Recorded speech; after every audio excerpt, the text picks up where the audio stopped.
All right, ladies and gentlemen, forgive us for that. What is that sound? All right. Okay. I could at this time introduce our speaker. Irving Mayor Beth Van Duyne is a 25-year resident. Beth Van Duyne was honored to be elected mayor of the city of Irving in 2011. Yeah, go to my Facebook having wall. served as a city council representative from 2004 That's to where it's at. 2010. She The fought hard link against is tax on and my fee Facebook increases, wall. championed the movement against more apartment complexes, and promoted smart development-backed legitimate investors. Beth is a dedicated volunteer, experienced professional, involved homeowner, and devoted mother of two. Throughout her 20-year career, she has had the opportunity to work with small startup companies, mid-sized private companies, and Fortune 500 corporations like Verizon, American Airlines, and SAP. She has also founded and ran her own consulting business, working with executives to develop strategic business plans, negotiation strategies, grassroots coalition building, federal and state legislative policy strategies. Beth is an experienced in testifying and advocating at the local, state, and federal levels for energy, economic development, transportation, and water resources and funding. She has extensive experience and strong relationships in the transportation, healthcare, energy, and telecommunication industries, and is a past member of the North Texas Healthcare Task Force, president of the Irving Republican Women's Club, and board member of New Tech High.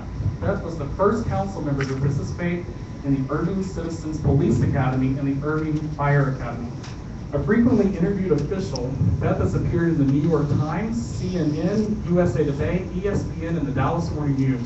While serving as Deputy Mayor Pro Tem, she established and chaired Irving's Communication Committee. As mayor, she has done extensive coalition building among local, state, and federal officials and community leaders throughout the country through her activities with the U.S. Conference of Mayors, National League of Cities, Texas Municipal League, and North Central Texas Council of Governments. Beth is a magna cum laude graduate of Cornell University, where she earned a Bachelor's of Arts degree with studies in city and regional planning, government, and law. She has two wonderful children, Katie and Pierce, who attend school in Irving. The mayor is the council liaison for the Irving Las Vegas Chamber of Commerce, PFW Board, and the Irving Task Force. That's quite an impressive resume. Ladies and gentlemen, I'd like to welcome Mayor Beth Van Duyne of Irving.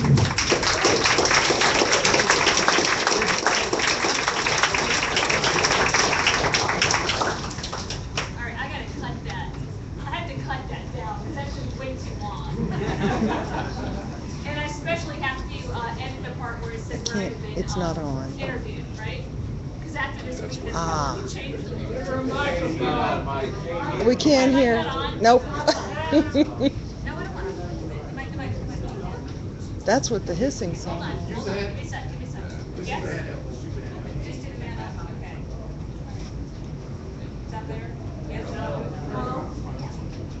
Are you guys just messing? There you go. I normally talk loud enough, but the acoustics in here are great. It's a Muslim conspiracy. Is this group normally this full? Yes. It is?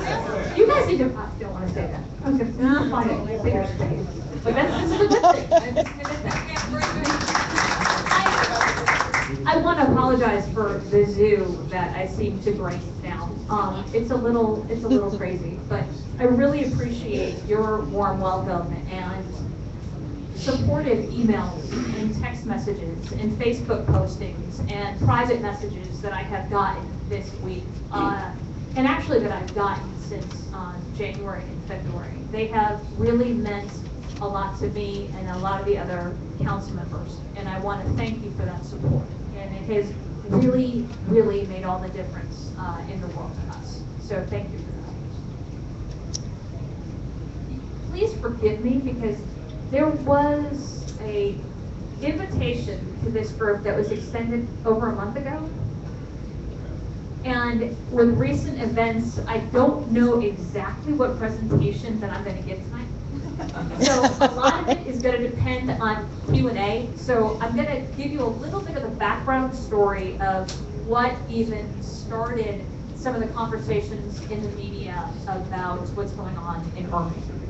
So I want to give you a background on it, and then we can open it up for Q&A, and I will hopefully be able to answer your questions. And if I can't, I apologize, and I will try to find out whatever answers I can. But starting off, there was, and unfortunately the link to this video is no longer up, but they do have the verbiage. So back in January, there was a news story that was covered by the CBS 11 local news that was taped in front of the mosque in Irving. And it started out is how Muslims settle disputes in many countries in the Middle East. But now North Texas is home to what is believed to be the first official Islamic tribunal that follows Sharia law. I mean, you could read it, but I think that first paragraph is very important because this was in January. This is what kind of started the whole questioning of, did the city of Irving create the first Sharia law court in the U.S.?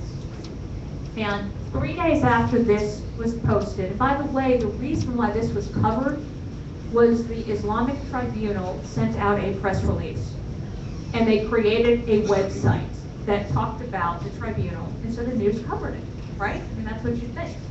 But far from the press that you have read that, you know, the city of Irving's mayor has created this false narrative. This was a news report that came out before I ever even posted anything to my Facebook page. So go to the next slide. So you can go to the next one. I already read that. So what I did was I had gotten a lot of phone calls. The city had gotten a ton of phone calls. We had gotten a lot of emails. This had already been around the country. And there was conservative talk show hosts that were dedicating 30-minute spots to why did Irving create this Sharia court. As mayor, it is my responsibility to respond to those. So not having a particularly responsive news outlet that I felt like I could go to, I went directly to my Facebook page. And what I wrote was I said Sharia law court was not approved or enacted by the city of Irving. So I'm not making any kind of claim that there is a court. I said specifically that there is not a court that was approved or enacted by the city of Irving. Recently, there have been rumors suggesting that the city of Irving has somehow condoned, approved, or enacted the implementation of a Sharia law court in the city. Let me be clear, neither the city of Irving, our elected officials, or city staff have anything to do with the decision of the mosque that has been identified as starting a Sharia court. Now, the news piece that you had seen before was identified, they taped it right in front of the mosque in Irving. They interviewed the imams inside the mosque in Irving, and underneath it said Irving, Texas. And there are a lot of reports mention the city of Irving. So I said, as mayor of the city of Irving, I took an oath to uphold the laws of the state of Texas and the Constitution of the United States.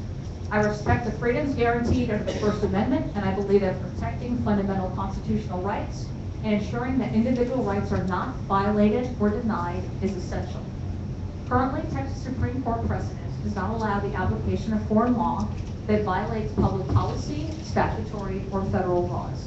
However, now that this issue has emerged in our community, I am working with our state representatives on legislation to clarify and codify and strengthen existing prohibitions on the application of foreign law in violation of constitutional or statutory rights.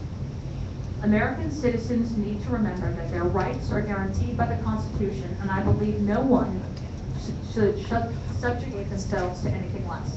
While I am working to better understand how this court will function and who will be subject to its decisions, please know if it is determined that there are violations of basic rights occurring, I will not stand idle. I will fight with every fiber of my being against this action. Our nation cannot be so overly sensitive in defending other cultures that we stop protecting our own. The American Constitution and our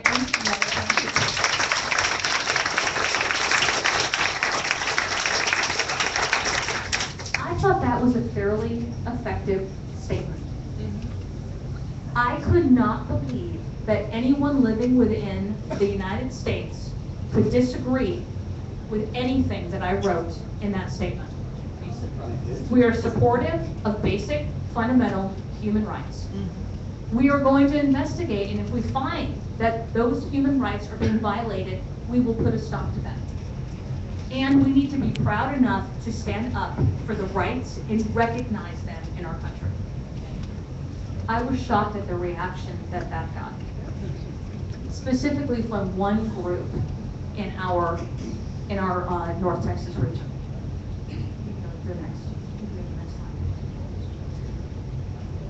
The media was the first to pick this up.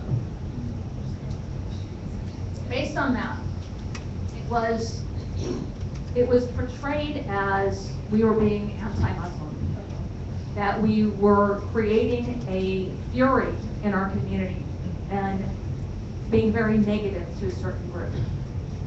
And the fact is that because we stood for American laws, and because we said that we want to have constitutional rights oversee any foreign laws that might violate those constitutional rights, we were labeled. The news had a firestorm of very negative things that it wrote. Anti-Muslim sentiment in Irving. Is Sharia law such a bad thing? Yes. There was a section called Stepping Up on the Soapbox. That was the title. Because I am saying that I stand for our Constitution. I'm now on a soapbox. But keep in mind, this was in response to a press release, to a website, and to a news story. Go to the next slide. Yeah, just there was a meeting that actually you can go ahead and keep that other one up there if people can read it. I don't know if you can or not, but there was a meeting that was requested by several in the Islamic community within Irving, specifically the Imam and some others from the Islamic Center of Irving. They wanted to meet. We met in my office. There was about 9 people that came. And they wanted me to issue a retraction and an apology for my Facebook post. And I said, please tell me, what portion of my post did you find offensive? Can you just point out the sentence? And they couldn't. They didn't. They just said that they found that it was offensive, that it was anti-Islamic, and that I needed to issue a retraction and an apology. And I said, I'm not going to do that. I am very proud of that statement.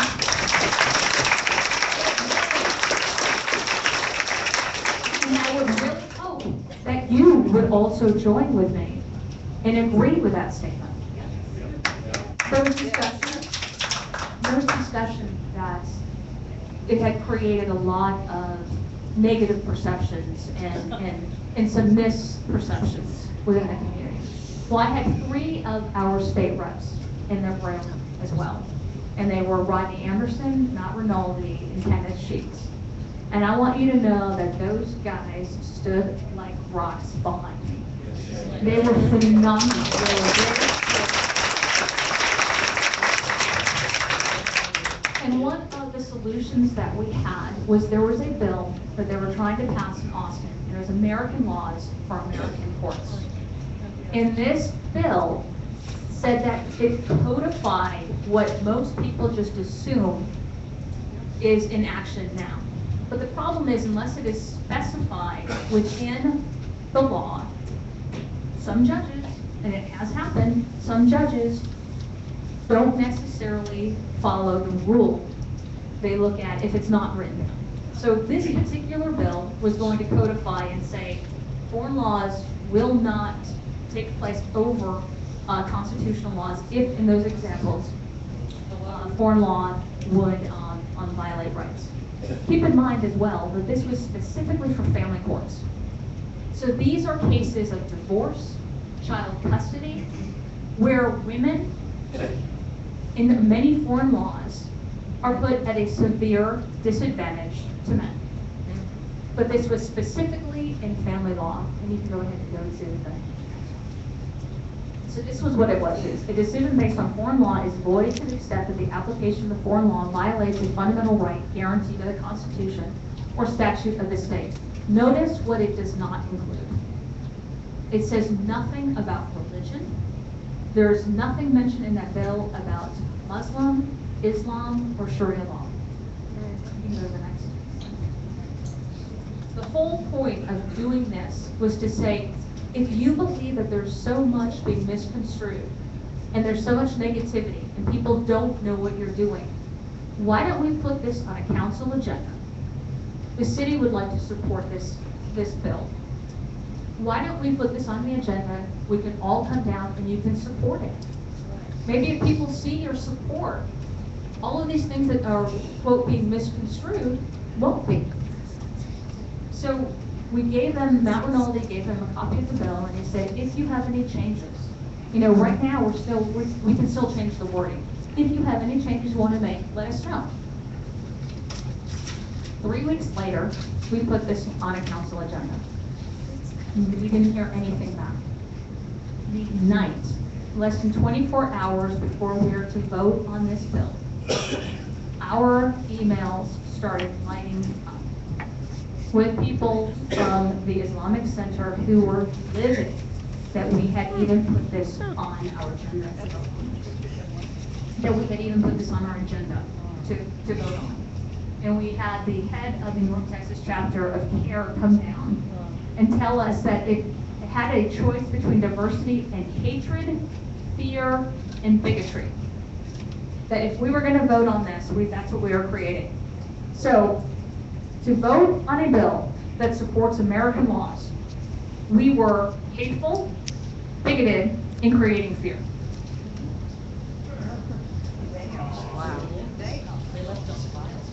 What we voted on, and I'm going to tell you, it was a very divisive vote, and that vote passed 5-4. That vote passed 5-4. And members who were in the audience who came out to speak in opposition of that bill promised many in the media that they were going to take their opposition to the polling places. In fact, they were there signing people up to vote. Local media coverage was a purely unnecessary bill, as well as a contrived hysterical reaction by the Irving mayor. So I'm hysterical now. Now, many of you who may know me on many things, hysterical is not one of them. But we've caused undue stress and division in a community that deserves better. A national furor over Islam has touched down the heart of North Texas, where Irving's mayor has accused mosque leaders of creating separate laws for Muslims. Then Irving's mayor should work to unify her city. She can start by rejecting the ridiculous idea that our courts will be overtaken by Islamic law and by dropping her criticism of a non-binding mediation process that some Muslims voluntarily accept. Can you tell me anywhere where I accuse mosque leaders of creating separate laws for Muslims? But if they say it enough, what happens? People start to believe it. So, you know, and this has been rampant in the Dallas-Fort Worth media. You know, 20 years from now, nobody's going to remember Beth Van Duyne. Good. That's okay. I'm all right with that. Dallas Morning News, Van Duyne's attacks on a Muslim religious panel. And by the way, that phrase has been repeated dozens and dozens of times. That is a narrative that they continue to repeat. It is unfounded, but they continue to repeat it. Go ahead, go to the next page. After the morning, or I guess it was the afternoon after that Thursday night vote, I got a phone call from the reporter. I was in the middle on a foundation, and we were interviewing students for scholarships. He then sent me an email, and he said that his editor had decided they wanted to do a profile piece on me. And did I have time for questions? And I was in the middle of interviews with students. I was going to be doing out all day Friday, all day Saturday. I said, tell you what, why don't you go ahead and send me a list of your questions? And he said, well, the piece is going to be on Monday. And I said, well, if I get time over the weekend, I will fill out the questions. Go ahead and send them to me. So on Sunday night, or Sunday late afternoon, I got a list of questions. from the reporter. Now, you have a lot of media people here. When you write an article that's going to be in Monday's paper, you think it's pretty much going to be based on the questions that you receive and answers that you receive on a Sunday night? Or do you get the feeling that probably the article was already written and they were going to maybe, if I was lucky, put in a couple of sentences? They could misconstrue. Yeah. So you have three options, right? You ignore it and hope for the best, and I've already seen that work, and it didn't. You answer all of the questions as best you can. Or you answer some of the questions and tell them to take a flying leap for the ones that were absolutely inappropriate. So I started reading through these questions, and they included things like, I am divorced. I have 2 children.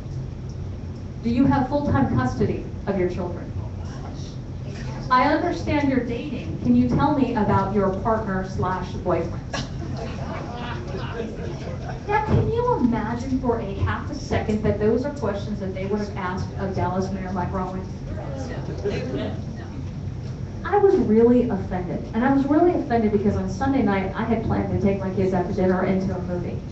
And instead, I'm looking at this list of questions, and I am just getting heated up about it. So I spent the next 3 hours answering those questions. The ones that I found absolutely appalling and offensive, I did not answer. But I submitted the questions that I had answered to the reporter. And for the next 30 minutes, I was just annoyed because I realized that story had already been written. My questions, all of that time that I had put into it was not going to matter. And they were thoughtful answers, and they did take me a lot of time. So after I sent it to him and after I got heated, I thought, you know what? This is wrong. I'm going to post all of these questions in all of my answers so that people can make their own decisions about who I am and how I respond. And so that if they do decide to read all of the questions, they can put that to see what kind of profile piece that they wrote. So I posted them. And I was actually kind of surprised for some of the reactions. I mean, tweets that were going out, you know, dude, are you looking for a date? Okay, but what color panties does the mayor wear? This is the stuff we need to know. You know, hey, Avi, TMZ calling, we want their questions back. but here's an issue. The only thing that they always tell you don't pick a fight with people who buy their ink by the barrel, right? We are at a severe disadvantage. As elected officials, we are at a severe disadvantage. I think a lot of us are, unless you're looking at the paper. Because whatever they choose to print, it's almost like a reality show. You know, you spend 24 hours taping somebody. You can make them look like a hero, a villain, an angel, anything. And this is the things that get picked out. And unfortunately, when people read these, they really don't know what to make of them except for what they read. I mean, I was shocked that people even wanted me to come in, you know, to speak to some of these groups, because I'm like, thank you for not being offended by having me even here. Because I read these things and I'm offended. God, wait, who is that person? She's not nice. Go ahead. And then other media kind of jumped in. And there was a piece that was written by the Dallas Observer. And there is a wonderful phrase that I have used over and over again. It's Van Duyne's confusion is one of willful ignorance. I love that phrase. I think about all the stories that I have read in willful ignorance is what pops out at me the strongest. All of the information is available online. If you want to know what the tribunal is and what it is not, it has a website. How many people in this room have read any coverage on this story? How many people have ever seen anything covered about that website? I went to the website. Go ahead. And let me explain to you why I was not willfully ignorant, but why I had actually gone directly to the site. I'm not going to jump to conclusions. I am not going to make false assessments based on a headline or something that I read. I'm going to go directly to the horse's mouth. If you notice, this is the website that they created. Experienced judges ready to fight for you. So This is a mediation panel. How many mediators do you know call themselves judges? Go next page. And you can't really read it, but it says, meet the attorneys. So these four gentlemen were not only judges, but they were also identified as attorneys. I did not do this. I did not say that they were these things. It is on their website. And under the practice areas that they listed on their website, family law, divorce cases, product liability, business and real estate litigation. Now, I know that I have gotten some heat because they have said the mayor is attacking all of these religious tribunals, and they're only mediation services, and all other religions have some form. How many of you go to your priest for product liability cases?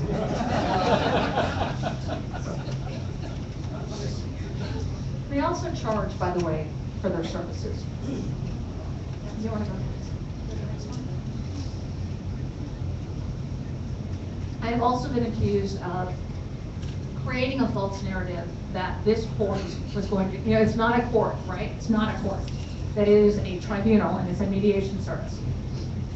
These are this was directly from the text from the website. They talked about taking into account jurisprudence and its Sharia law. With this understanding, there is no secularism or detachment from the tenets of faith in all Islamic injunctions in regards to the legal field. Basically, there's no separation, right?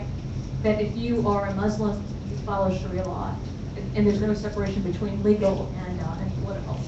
Muslims here in America are obligated to find a way to solve conflicts and disputes according to principles of Islamic law. It is the intention of erecting this institution in order to set a precedence that will be emulated and duplicated throughout the country. This may be incrementally developed by educating ourselves and also the legal professionals in the country. So understandably, it may naturally take time to find its way to be commonly accepted. This was nothing but icing. But none of these statements, nothing from this website is being covered. Why? Stupid don't want to hear it. You can go ahead and go to bed. So it was really interesting because the reporters from Whiteburg actually went directly to the imams and they asked some of the questions that our local reporters did. And they asked, if there's a conflict between Sharia law and Texas law, which one are you going to follow? And the answer was, when pushed further, he admitted that we follow Sharia law. And it says that the parties are not satisfied with the tribunal's decision, they do not have to accept it, and they can take the matter to Texas civil courts. However, how many attorneys are in this room? So when you go to a court and you have a mediated settlement that both parties have already agreed to, how easy is it to get out of that once it's mediated and once both parties have signed off on it? Very difficult. It is very, very difficult. And there is a difference between how a man and a woman can request a divorce under their system. The husband can request a divorce directly from the tribunal, but the wife must go to an imam who requests the divorce for her. Does that sound like equal protection under the law? There's a number of conflicts that, again, are being absolutely ignored. You can go ahead and next one. This was in the Dallas Morning. This was in the Observer, the D magazine. They talked about, the imam who has to tolerate me. Now, there was a lot of looking at my social media, right? They went to my Facebook. But keep in mind, even on CNN last week, they said some statements that I made. They showed a picture really far away of a Facebook page. And they said, they paraphrased it, which was absolutely not at all what was contained in it. And they didn't pull out one sentence to be able to support the narrative. But they still said that. Now, if you're going to write a story like this, don't you think it would be important to see what this gentleman actually put out on social media, what he wrote about, what he speaks of? Go ahead to the next one. These were tweets that he had come out and said. When Representative Sheets and Rinaldi and Anderson had complained about this, his response was, "I'm waiting to be arrested for apparently breaking the law. Arbitration is still running too." Now this is a holy leader who is antagonizing state legislators in the mayor in which he resides. Surprise, another Christian terrorist. That is rampant on his Twitter posts. Anybody who is murdered and it is not a Muslim is a Christian terrorist. You can go ahead to the next. Privately, it seems everyone is sick of Israel. I am not sick of Israel. Are you? No. And then yet, at the same time as posting things against Israel, he also said that because we supported House Bill 562, that we were anti-Semitists. Interesting. Go ahead. Go to the next one. You haven't persuaded me enough to be an American. He talks about, brags about being the biggest mosque in the U.S. This one I found particularly offensive. We all know what happened in Garland and how where Pam Geller was involved. You had two terrorists that came in and were going to attempt a terrorist action on U.S. soil in Garland. His response: "Don't mess with Texas next time, Pam." And then my favorite. You can go to the next one. "I love Texas and the people of Texas. How about we secede and make it into a Muslim state?" Now, you know, but he put a smiley face after it, so it's okay. And my point is not to pick on anybody, okay? My point is not to pick on anybody. But these things are in the public realm. I found them in a matter of moments. Why can we not expect the same type of balance when we pick up the paper and we read what these journalists are writing? Instead, it is a false narrative that is repeated over and over and over again, hoping that if you hear it enough, you will all believe that. Now, what our council, what our city supported in the city of Irving was that we wanted people to have the same treatment under the law. We wanted people's rights not to be violated. And we wanted American laws and American courts. What we have been labeled, what we have been branded, the hate that has been directed to those 5 council members and the mayor who have supported those standards is unreal. I believe it's also unacceptable. Go ahead and go to the next one. The story's not over. And, you know, unfortunately, the last time I gave this presentation, so much has happened. I was on the front page, they ran their story, then there was editorials written about me, then there was more reporters that kind of jumped on the bandwagon, and it spun out of control. And again, it is a false narrative that is repeated over and over and over again. Hopefully you'll start to believe.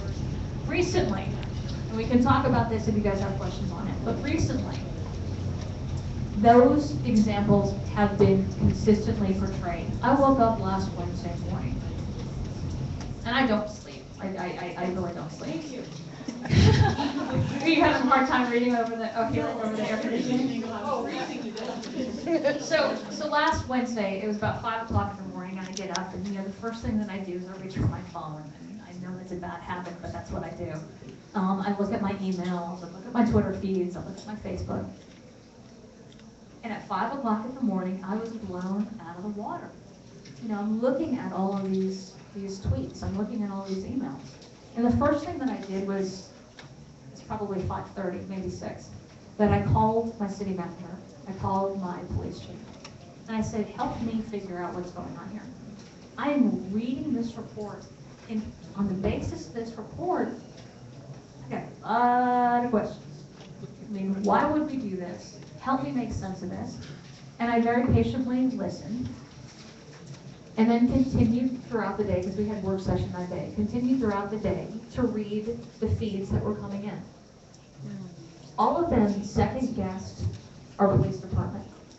Again, the city was identified as something that it's not. I was at the focus of all of it for creating something that we did not create. And does anybody in here actually live in Irving, or do we mostly from Arlington? Isn't that a great city? I mean, I love the city of Irving. My parents live there, my kids live there, we've got other family, my brother. I have lived in the city of Irving since 1986.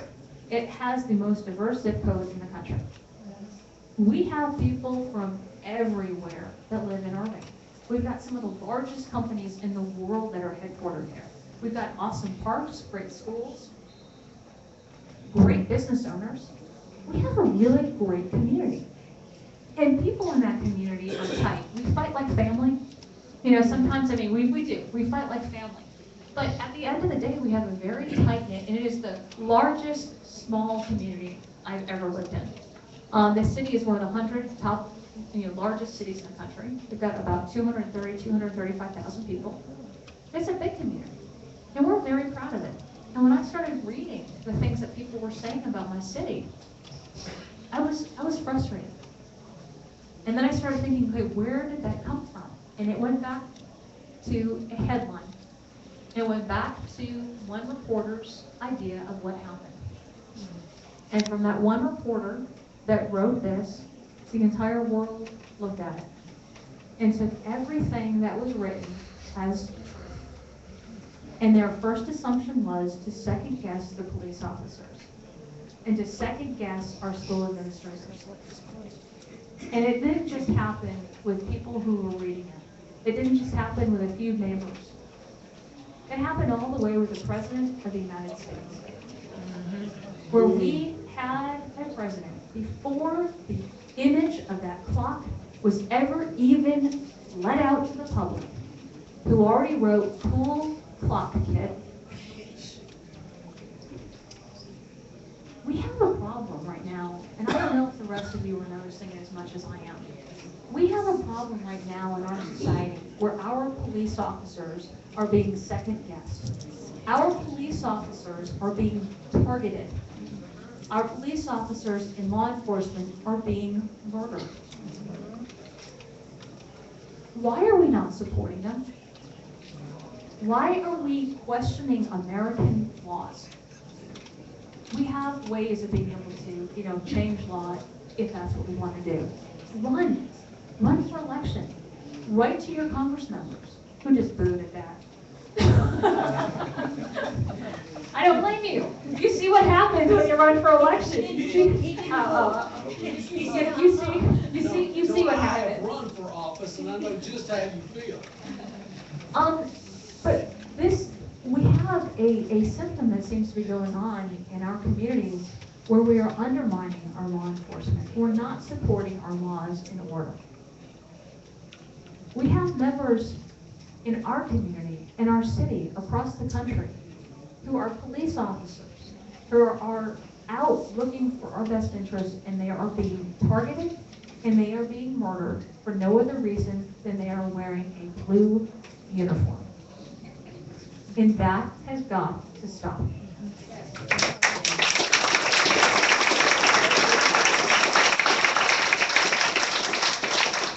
This is the reporter that cracked the case. He has now changed his profile picture to this was him on the right being interviewed on MSNBC. So, by the way, I have turned down, I have been asked for interviews for CNN and MSNBC, and I think a narrative has to get out first, that the information has to come out. I think it's inappropriate for us to constantly keep feeding the beast. If they want the information, they need to ask for it. This was an article that came out yesterday, and unfortunately, I wish you could watch the video, but I think they said that wasn't happening. But this is just another example of the misrepresentations that are going on right now in the paper. I was on the Glenn Beck show.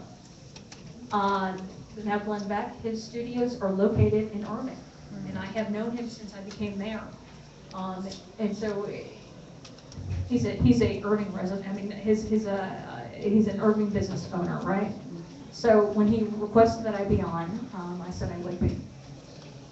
It was a long segment. It was almost an hour. I was on it for almost 30 minutes. We sat down and we talked about it. This was the first report, and I wish you could watch it, but what was said, this was Avi from the Dallas Morning News take on the piece. Is there anybody new who's actually seen it? Yeah. Okay. So his take on it was that the mayor repeatedly hinted that there was more to the story about a boy and his clock, which is true, I did. And at one point, she even called Ahmed's clock a hoax bomb. Yes, I did. And anybody who's seen the Bill Maher piece, I could be more colorful, but I won't. And then making finger quotes in the air, she used a term that even Irving police had backed off on, calling the device calling the device. Okay, so the mayor said police and school officials have been giving death threats since the news went worldwide, which we have, for which she blamed the media, president, Barack Obama, and ultimately the boy's father for letting him bring his gadget to school. If you're a Muslim dad in today's society, you should say, you know, hey son, what are you doing? Don't. Van Duyne said. Go to the next slide. The problem with that is I didn't say that. And the interesting part was he had this piece attached so that you could watch it. That's a 30-minute piece. You know, unless you're really interested in the story, probably most people aren't going to watch it. So I called him out on it. Because that was a fairly provocative statement, and it was attributed to me, the mayor. And there's no doubt that he did that on purpose. Out of the whole 30-minute interview, that was the piece that he pulled out. So I called him out. I said, you know, as a reporter, I'm again on my Facebook page. So if any of you are not on my Facebook page, you're missing out. So go to Beth Van Duyne is the official Facebook page, and you can read all of this. But if you want to go ahead and go to the next. So he changed it.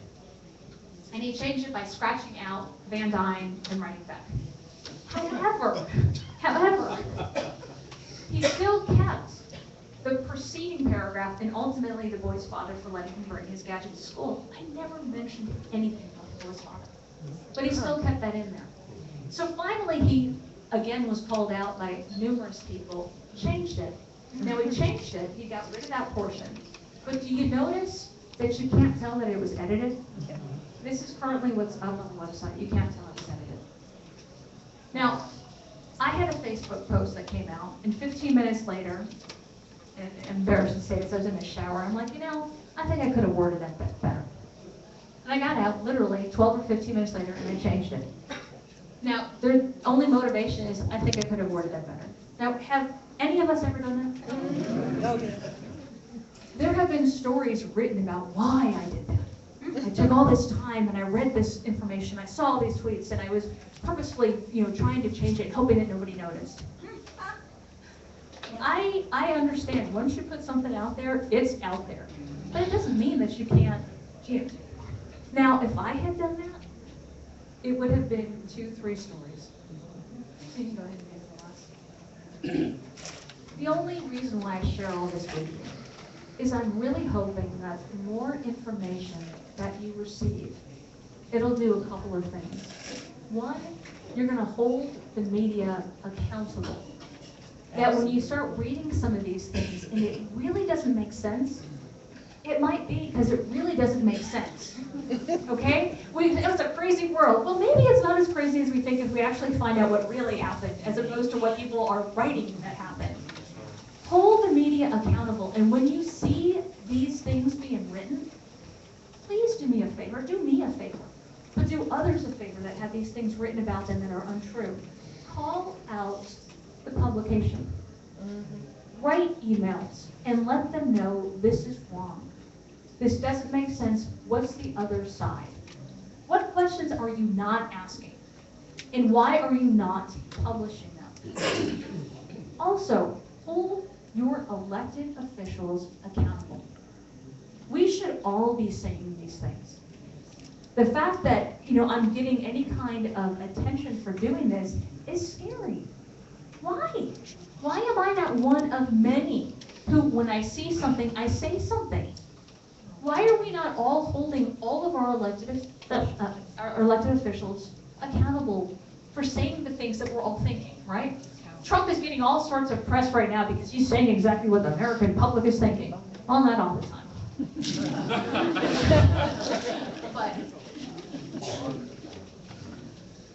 but we our public officials know as well.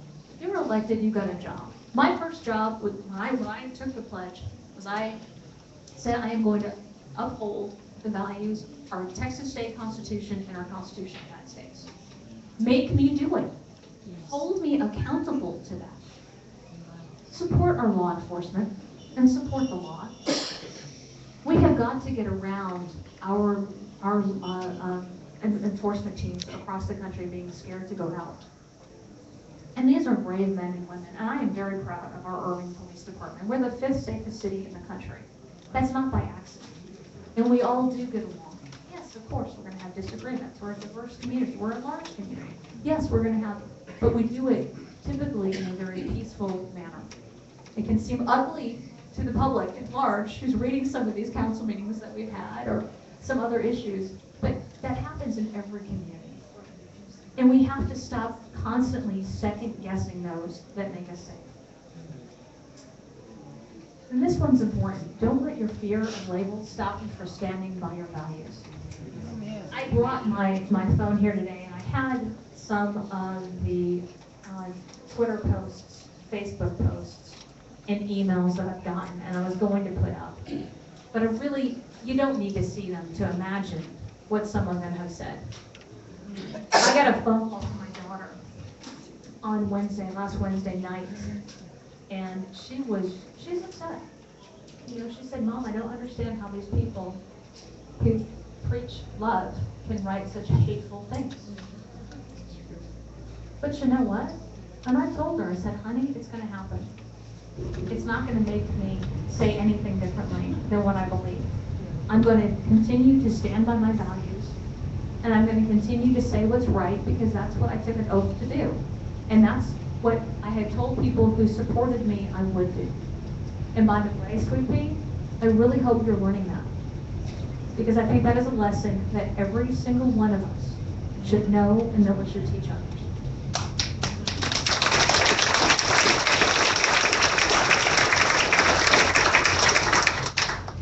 And then this goes without saying, don't believe everything you read. Okay, there's always another side. And then the other thing is if you see something, say something. The actions of the past week would seem counterintuitive to that. If you see something, say something. Let's give her a round of applause.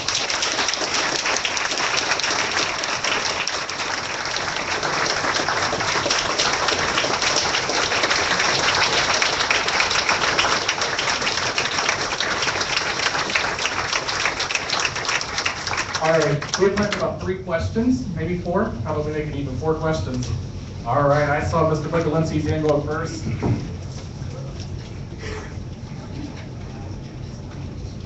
I spent a little time living in Saudi Arabia, and I had young proteges, and I learned things up close. I think that many people don't really understand this Islamic mind. I'm not saying that we should excuse it, but I took a course through the American University a long time ago, and I learned that there are 2 criteria for Islamic governance. One is the older generation, you said the Imam is a king, and the other is the Quran. And there really isn't any super ego in the formation of that Islamic personality, okay? You're dealing with it. And lying is an easy way of getting what you want. Well, I would say that that's not just limited, right, to any particular religion. And I don't want this to be a negative connotation on any particular religion. My point in setting up for that bill and for speaking out was to be a positive on American values and on constitutional law. And I want to make sure that we maintain that focus. And then there's another question. I'm from Arlington, not Irving. My question is, every city in Texas has a mayor, and you go to mayors' conferences, you see mayors all the time. What kind of support are you getting from other mayors? How many are there that, you obviously have a tremendous amount of courage. How many cowards are there out there, and how many are there that really understand the problem? Well, I appreciate you saying I have a lot of courage. I'm going to tell you, I'm just doing what I think is right. I think the men and the women who are in our police department, I think those who are in law enforcement across the country, and I think those who are fighting for our values overseas are the ones who need to hear that message, that we believe that they have courage. I believe they're the ones who have the courage. I am a mayor of a city in Texas, and I am doing what I pledged in an oath that I would do. I have received a lot of support from across the country, and it has been very uplifting, the amount of support that I've gotten. We had a North Texas Commission luncheon today, and some of the mayors came up to me and they were very supportive. But I don't know, and it's late now to ask them to support the American laws for American courts. You know, that we're not going to have another session for another 2 years. But I would encourage you to reach out to your city leaders, to your state leaders, and ask them to support them. I just want to thank you for what you have done. I think one of the problems is the lack of courage a lot of people have to speak up the way you have when they see things like this done. Even at a lower level, there are rules, laws, bylaws that need to be followed, and leaders who need to show courage. And I think Americans need to stand up and speak out. It's not just the media, it was also the mosque that presented this entire different picture and sold it to the media as well. And that needs to be pointed out as well. But thank you for all you've done and the example you've shown your daughters. Well, and I'll tell you, there's a reason why people don't speak out. Would anybody want to trade places with me this past week? Right? I mean, I'm telling you, I didn't want to be me this past week. Well, they're always going to label you if you don't do what a tyrant wants. So, and I was told today I was a poster child of why people don't run for election. Because they don't want to take on, you know, constantly the negatives in the press. I'm in Fort Worth, and we have a very dangerous situation in the United States. It comes down to one-man rule. 5-4 decisions in the Supreme Court. 5-4 decisions in Irving. The question is, may we know who are the 4 who voted against that and when they come up for re-election? That is all on our city website. That is public information, and actually the reporter got that way. Next election is when? I'm sorry? When do they come up for re-election? We have elections in Irving every May. So there's 9 of us total. There's 3 that are up for elections every May. All right. Marina? He already asked that question, answered that question, but I had a question that actually is coming from my husband, which is, it was on the news that they took the handcuffs off the little boy, then they put the handcuffs back on so that the sister could take the picture. Why would the police officer cooperate with a situation like that? Put the cuffs I have back heard on. those reports. I have not questioned the officer on that. I've heard that. All right, our last question. I had heard you speak in July, and you had made it known that the tribunal is actually our travel tribunal to our city. I mean, I don't know if there's another way to say it, but what can we do to be aware of that within our own city? What I was told is one of the issues that they had, the largest issue that they had with my original Facebook post, was that I identified the tribunal as being in Irving. And that was a mistake of my Facebook post. That really what it was it was 4 imams from North Texas mosques, and they were for the entire North Texas region. So it wasn't just in Irving, it was the entire North Texas region. So if they are simply to give religious advice to their congregation, that's fine. I don't think anybody has a problem with that. What I have is the unauthorized practice of law. I have an issue with that. If women are being treated as second-class citizens and are not getting equal representation under the law, I have a problem with that. If they are making mediation settlements that once they do that in that room, we've got no way of knowing if women know that they've got rights. I have a problem with that. And I think everybody, by the way, should have a problem with that. So my point in speaking out was, I'm also speaking out for women's rights. I find this to be horrendous in certain examples of women's rights being trampled on. And the thing that I found most shocking is that the people who are fighting the most on this are liberal women's groups. And it makes no sense to me. I don't know that anybody would want to live on some of these foreign laws that we read about if you're a woman. I know I wouldn't want to. I'm very happy to be an American citizen. I am great to be an American citizen. I think we should all be each other's.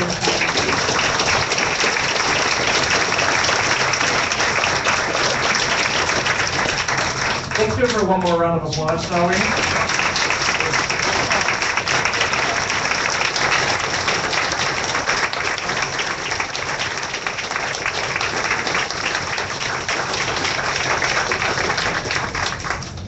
All right, well, thank you for coming. We hope that you'll come back sometime. You've always got a friend with their Elton Culture Club, right? All right. Let's resume with our regular business. Mr. Wiley? Is Mr. Bethesda still in the room?